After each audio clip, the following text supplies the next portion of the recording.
Flight simulator is like the dream come true for someone who can't actually fly a plane, right? No dive. No, sorry. Full engines. We're at full throttle by the looks of it. Oh, and it tells you the objectives up the top.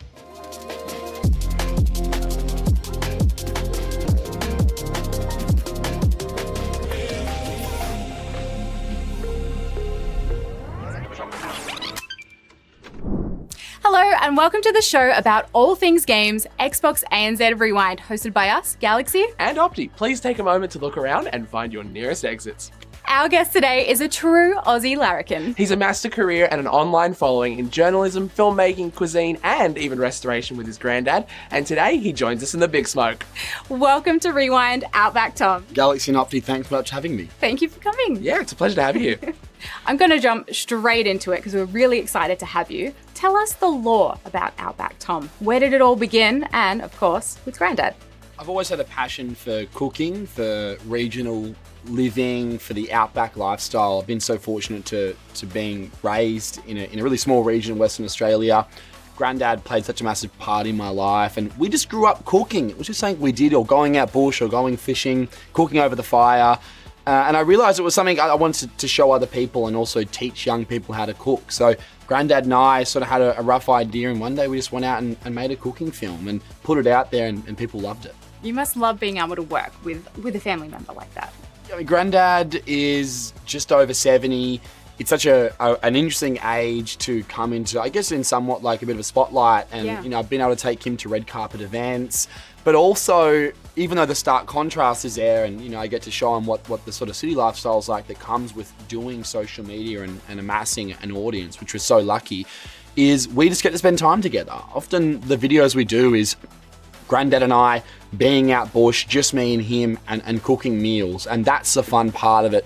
Although we have this great audience who are very engaged and love the videos, the best part for us is getting together and cooking and making that film. So for us to be able to build that relationship, which we've always had, but even more, is like such a really beautiful thing. What's inspired you to share this story online? We've talked about doing it anyway, whether it was online or not. What's inspired you to share it with the internet? I mean, part of it's actually just a bit about how young people cook, to be honest. The initial incentive was a camping trip where a couple of mates brought bugger all, right? It was like a couple of sausages, they forgot the fry pan, and it was just like this disastrous night of cooking, and I just kind of thought, 5 or 6 ingredients, look, you can make a big curry that feeds everyone. The incentive was to teach young people how to cook. That was initially the starting thing, and then eventually it evolved into sharing this outback style of living, sharing the regional lifestyle, the community lifestyle, the sort of things we get up to in the Kimberley. So it kind of evolved as we went on. So what's your relationship been like with gaming over the years? I was kind of one of those classic children with that classic childhood of like going to school, finishing school, going home, and then jumping on the Xbox and having a play. And that eventually moved into online and having a headset and speaking to my friends and building that community in there.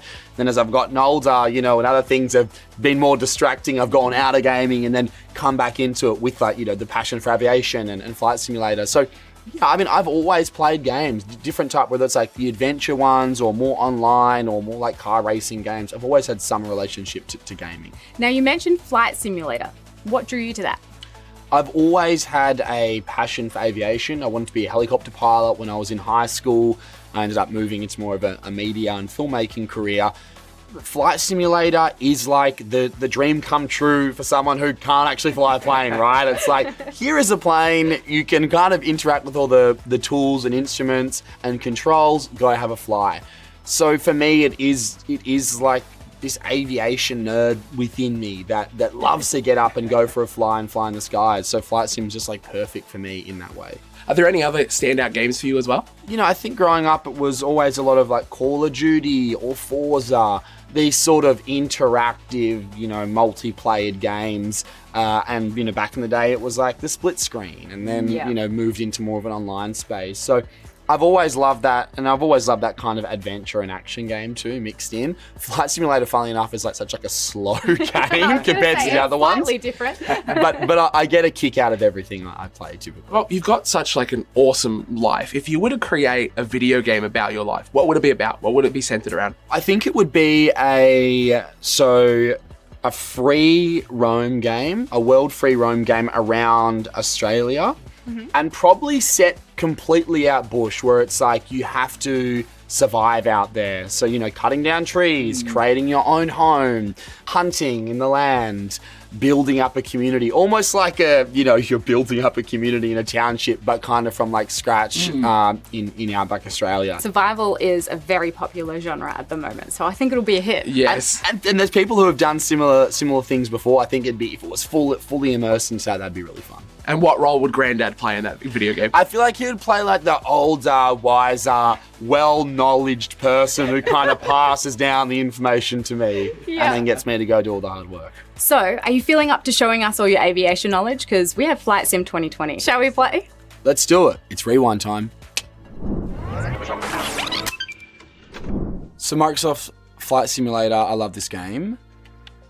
Let's do... Got so many choices for location. Yeah, I know. Maybe let's do Uluru. Uluru, classic. Yes, I like that one. Iconic. All right, let's do it. Let's go for it. A nice scenic flight. I think this might just shoot us straight into the sky. It will. Okay, here we are.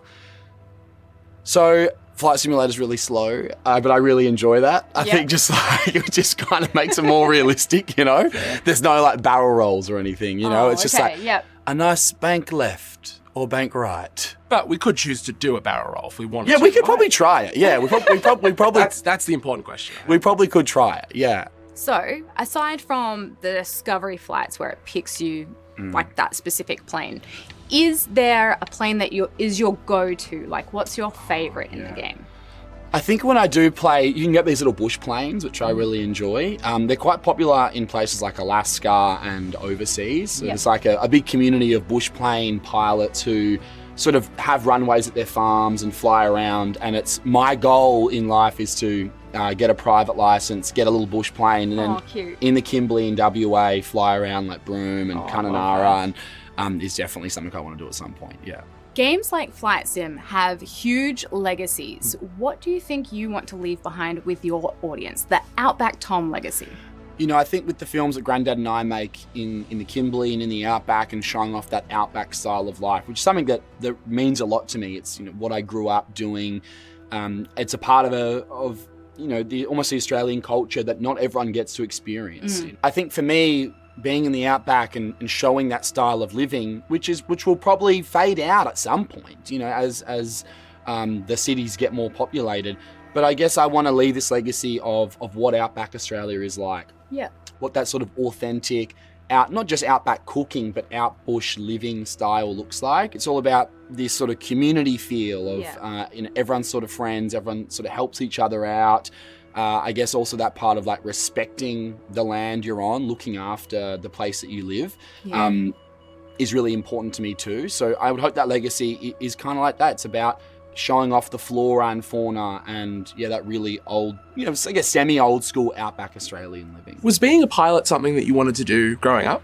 Yeah, when I was in high school, sort of around year 10, my friend's father was a helicopter pilot and he did helicopter mustering. So he had his own work chopper. So instead of having a work car, he had a work helicopter.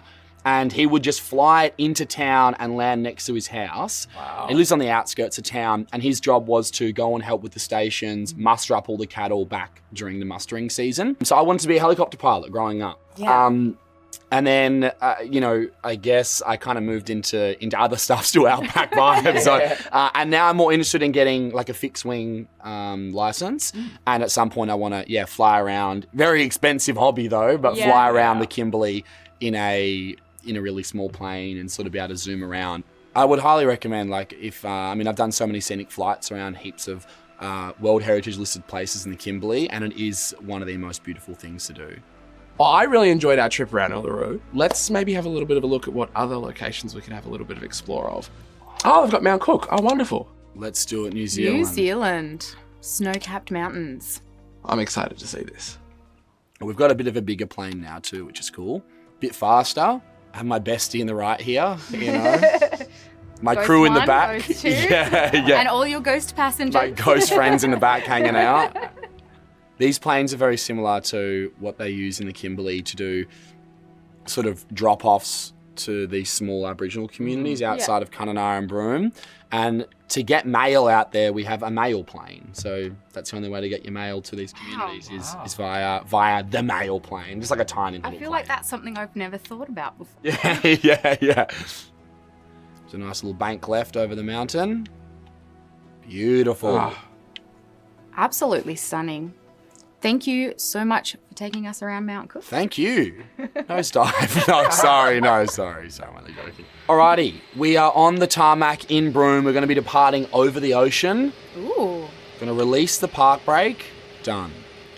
Full engines. We're at full throttle by the looks of it. Oh, and it tells you the objectives up the top. Yep, so 150 knots, 160 knots. And we're up. We're up, nothing too hectic.